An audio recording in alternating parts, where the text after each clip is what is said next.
The leaders of our unions and their executive boards are not anti-management, and they're not disruptor types predisposed to this sort of action. In fact, I would say they're anything but that.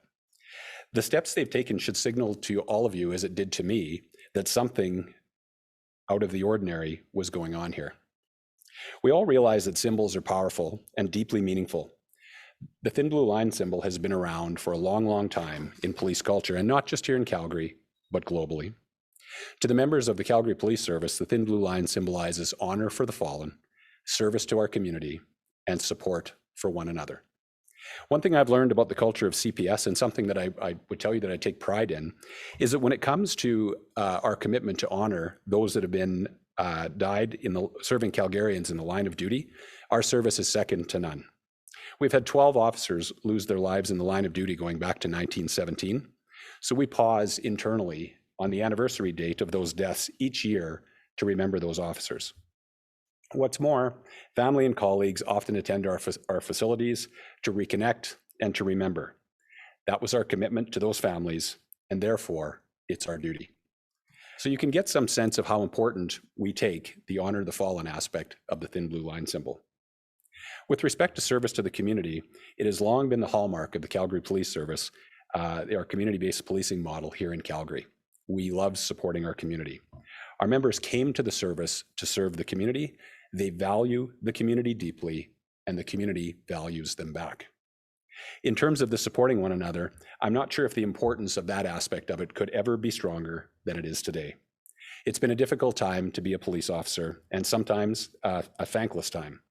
The amazing men and women of our service continue to show up in our communities in support of them in every hour of every day, time after time after time. If you're asking what happened, I would say that our members were quite frankly incensed by the decision. Anytime you feel like something like this is thrust upon you, a defensive reaction is not a surprising reaction, especially around topics that go right to the level of your values and right to the heart of your identity.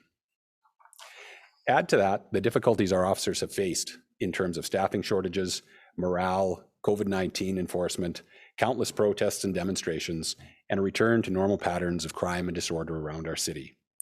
We have a tired and frustrated workforce, and as I've said, morale is at an all-time low.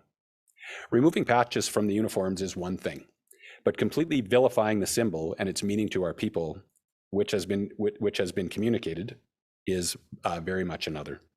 I believe we saw a reference to the thin blue line being referred to as a known hate symbol with a history of hateful hearts and hateful deeds.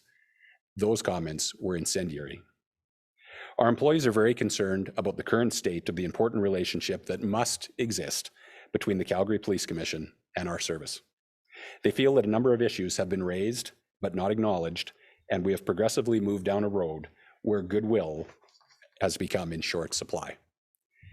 And the most recent decision in relation to the thin blue line was the proverbial straw that broke the camel's back. The good news in all of this, I can say, is that in my conversations with key stakeholders since Sunday, there is a strong desire to come to the table and get together to discuss issues that have been raised.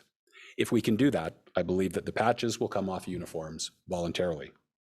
No, CPS is not an ungovernable organization. It's a nationally recognized leader in policing and public safety.